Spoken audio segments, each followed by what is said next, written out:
Hello प्यारे बच्चों, कैसे आप सभी? बढ़िया हो? चलो, आज हम फोर्थ चैप्टर पढ़ने वाले हैं। इससे पिछली क्लास में हमने थर्ड चैप्टर पढ़ा था और आपको होमवर्क भी तो दिया था। चलिए, आपने होमवर्क कंप्लीट किया?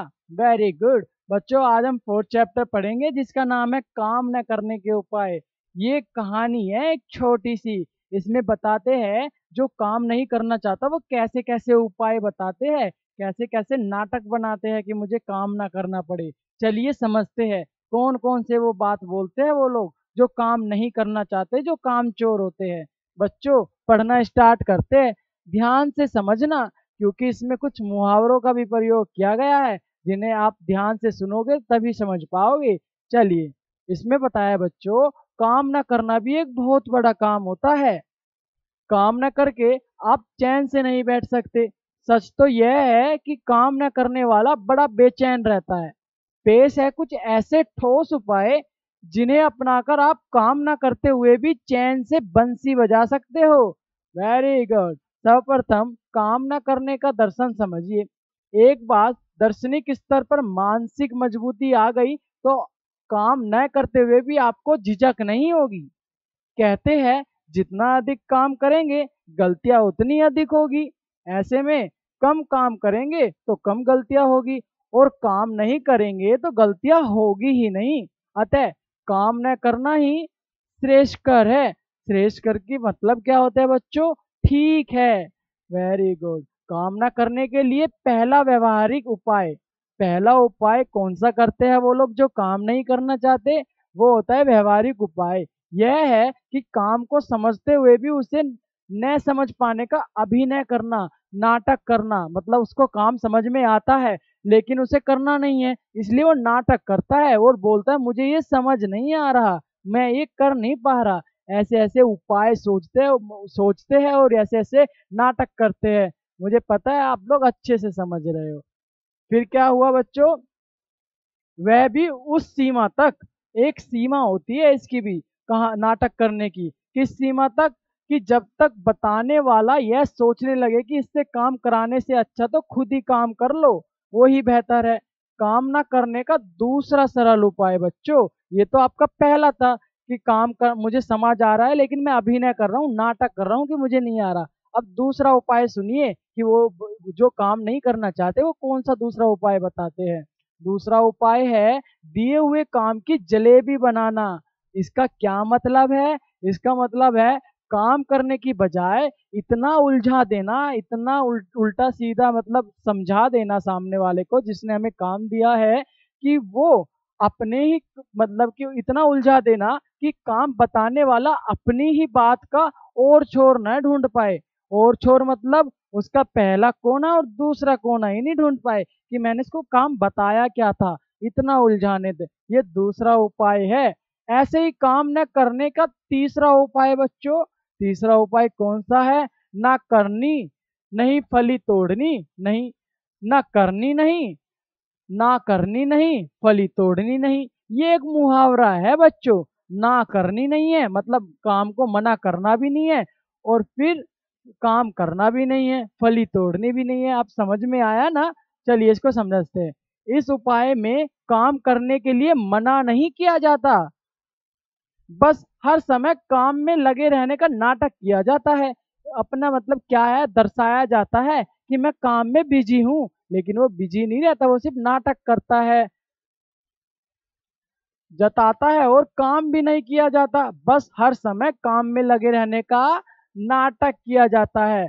अंत में काम देने वाले को यह भ्रम पैदा हो जाता है, मतलब उसको ये विश्वास हो जाता है कि बेचारा काम करने वाला बड़े परिश्रम और लगन से काम में लगा है, पर यह काम इसकी क्षमता से बाहर है। ऐसे में वह यहाँ तो स्वयं साथ लग जाएगा, काम करने में पूरा करवा देगा, या फिर कोई सहयोगी दे देता है जो मिलजुल कर काम निपटा देता है। इस उपाय में काम कोई और करता है और नाम किसी और का हो जाता है।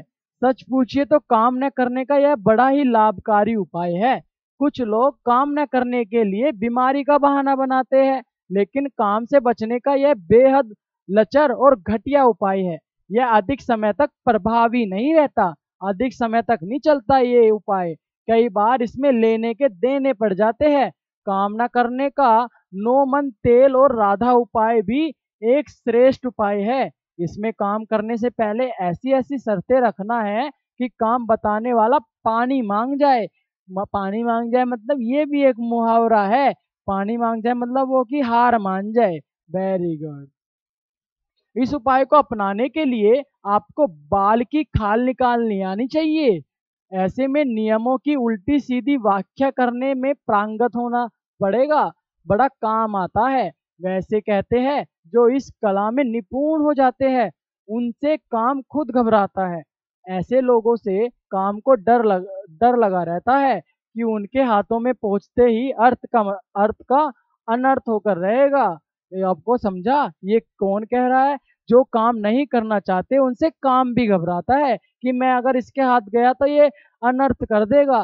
वेरी गुड, आप सब समझ रहे हो। यहाँ तक कि वह काम देने वाले से कहता है कि हे प्रभु मुझे ऐसे आदमी से बचाओ। ऐसे लोग हैंडपंप को कुआं और चौपहिया वाहन को बैलगाड़ी बना देते हैं। ये कलयुग के अनुकरणीय चरित्र है। इन पर कामचोर होने का ठप्पा भी नहीं लगाना लगता और इनसे काम दूर भी रहता है। मुझे विश्वास है अब तक आप अपने देश में काम की गति कम होने का कारण समझ गए होंगे। समझ गए ना बच्चों कि हमारे देश में काम की गति इतनी धीमी क्यों है? क्योंकि लोग काम नहीं करना चाहते। काम चोर है वो सब। वो लोग ऐसे ऐसे उपाय बनाते हैं काम नहीं करने का। कोई बीमारी का बहाना बताता है, कोई ढोंग करता है, कोई नाटक करता है। आपने पढ़ा ना इस चैप्टर में कि काम चोर कैसे होते हैं। वेरी गुड, आप अच्छे से समझ गए। चलिए बच्चों इस चैप्टर का अभ्यास करते हैं। देखिए बच्चों सबसे पहले शब्दार्थ सीखते हैं। कुछ नए शब्द है उनके अर्थ समझते हैं। जैसे शेकार मतलब ठीक, ये क्या है? शख्स मतलब व्यक्ति, लचर मतलब बेकार पुराना, और पारंगत मतलब कुशल और निपुण। फिर आता है श्रेष्ठ। श्रेष्ठ का मतलब होता है बच्चों बहुत अच्छा। वेरी गुड, आप बहुत अच्छे से समझ गए हो। चलिए बच्चों इसके प्रश्नों के उत्तर देते हैं। काम न करना भी बहुत बड़ा काम है। ये कैसे बच्चों? काम न करना भी बहुत बड़ा काम कैसे है? आपको ऊपर ही तो बताया था मैंने। ये देखिए काम न करना भी एक बहुत बड़ा काम है। काम न करके आप चैन से नहीं बैठ सकते। सच तो यह है कि काम करना बड़ा बेचैन रहता है। वेरी गुड, आपको पता लग गया ना काम ना करना भी बहुत बड़ा काम कैसे है। वेरी गुड, चलिए इसमें आपको आंसर लिखना है। यहाँ से काम न करके आप चैन से नहीं बैठ सकते। सच तो यह है कि काम न करने वाला बड़ा बेचैन रहता है। बच्चों पाठ को अच्छे से पढ़ना है, उसी में ही उत्तर मिल जाता है। तो आपको अच्छे से पढ़ना है ना, ताकि आप अभ्यास में अच्छे से प्रश्न के उत्तर खोज सको। चलिए दूसरा प्रश्न देखते हैं।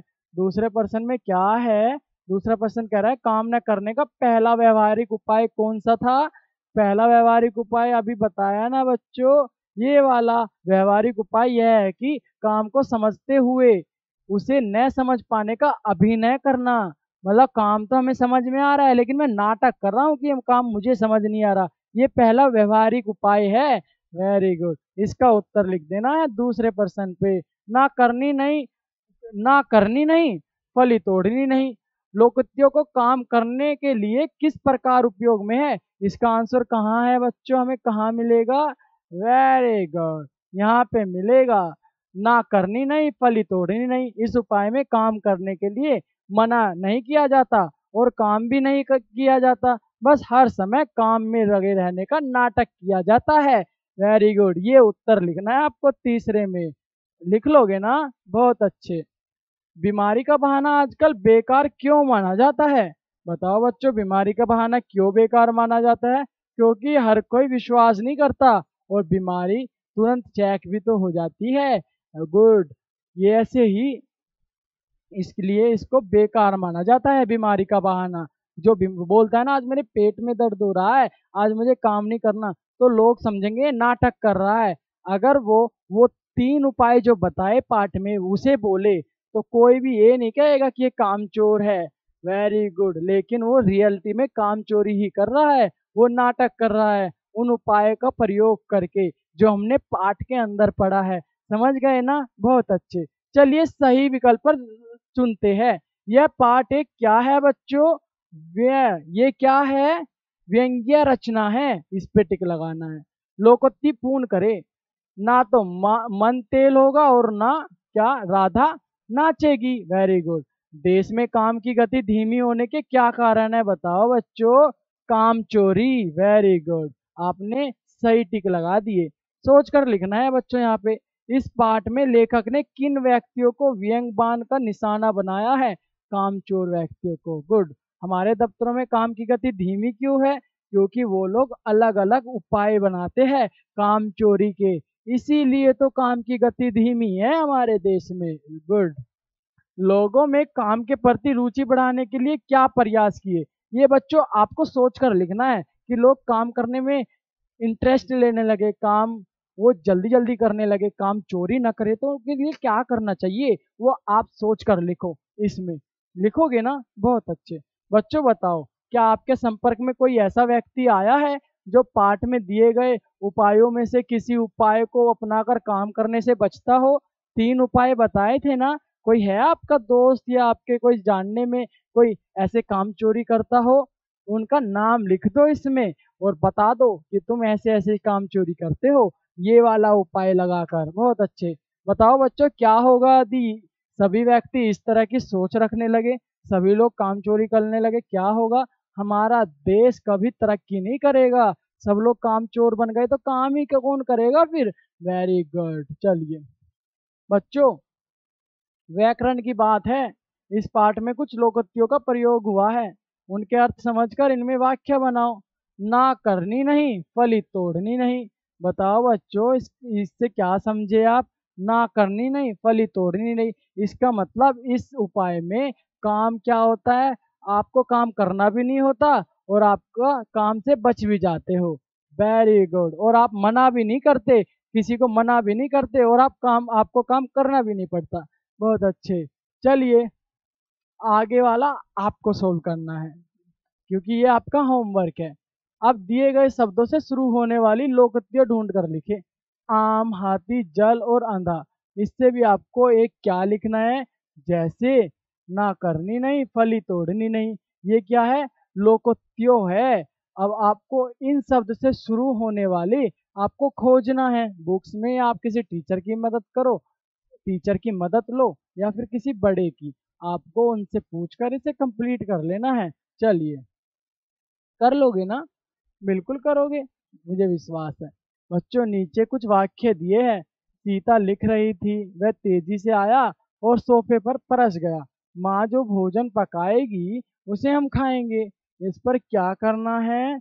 इस वाक्य में दो अलग अलग वाक्य को योजक जुड़ कहते हैं। और देखिए, इसमें आपको ध्यान से समझना होगा। सीता लिख रही है, कौन लिख रही है? सीता लिख रही है, मतलब पहले वाक्य में एक ही करता है, एक ही कार्य करने वाला है। काम कौन कर रहा है? सीता ही तो कर रही है, उसके साथ और कोई तो नहीं कर रहा। वेरी गुड, मतलब वो सिंगल पर्सन है, वो एक ही करता है और वो क्रिया कर रही है, इसे सरल क्रिया कहते हैं। जो अलग अलग हो उसे योजक कहते हैं, जो बहुत सारे हो उसे मिश्रित कहते हैं।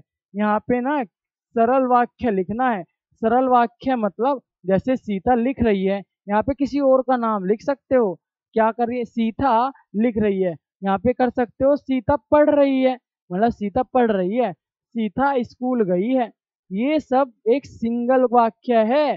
सिंगल मतलब सीता ही तो स्कूल जा रही है, सीता ही तो पढ़ रही है। वेरी गुड, और कोई तो नहीं। वेरी गुड, उसे ही सरल वाक्य कहते हैं। युक्त वाक्य मतलब जिसमें दो, सीता और राम दोनों स्कूल जा रहे हैं। क्या हो रहा है इसमें? सीता और राम मतलब दो लोग स्कूल जा रहे हैं, मतलब ये युक्त है। Very good. अब तीसरे में क्या करना है? सीता, राम और उसके दोस्त सभी लोग स्कूल जा रहे हैं। ये बहुत सारे लोग मिश्रित हो गए, तो यहाँ पे क्या लिखना है? मिश्रित वाक्य। हो गया ना मिश्रित वाक्य? बहुत अच्छे। बच्चों यहाँ पे विलोम शब्द लिखना है। विलोम शब्द मतलब इनका उल्टा, जैसे परिश्रम। परिश्रम का क्या होगा? आलसी। बहुत अच्छे। कोई आलसी है और कोई क्या है? मेहनती है। वेरी गुड, मेहनती को ही तो परिश्रम कहते हैं। बहुत अच्छे बच्चों। संतोष का क्या होगा? असंतोष। व्यवहारिक का क्या होगा? अव्यवहारिक। कुशल, अकुशल। और विश्वास धोखेबाज। बहुत अच्छे, आपने विलोम शब्द बहुत अच्छे से कर लिए। बच्चों यहाँ पे क्या हुआ है, 9th चैप्टर में आपको टीचर की हेल्प लेके इसको सोल्व करना है। कैसे करना है आप इसको समझो। यहाँ क्या बताया है, यहाँ कुछ शब्दों में मात्राओं के हेर फेर से, ये कुछ शब्द है, इनमें हेर फेर से उनके उनके अर्थ में परिवर्तन आ जाता है। उन्हें समझो और वाक्य बनाओ।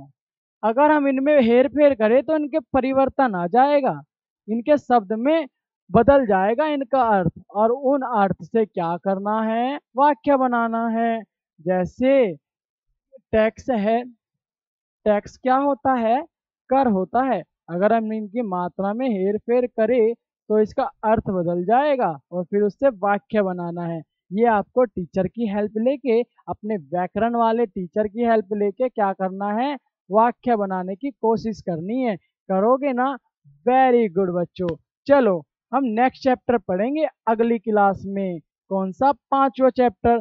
तब तक आपको क्या करना है, अपना होमवर्क कंप्लीट करना है। करोगे ना, वेरी गुड बच्चों। चलो बच्चों, मैं मिलूंगा आपको नेक्स्ट क्लास में, तब तक अपना होमवर्क कंप्लीट कर लो।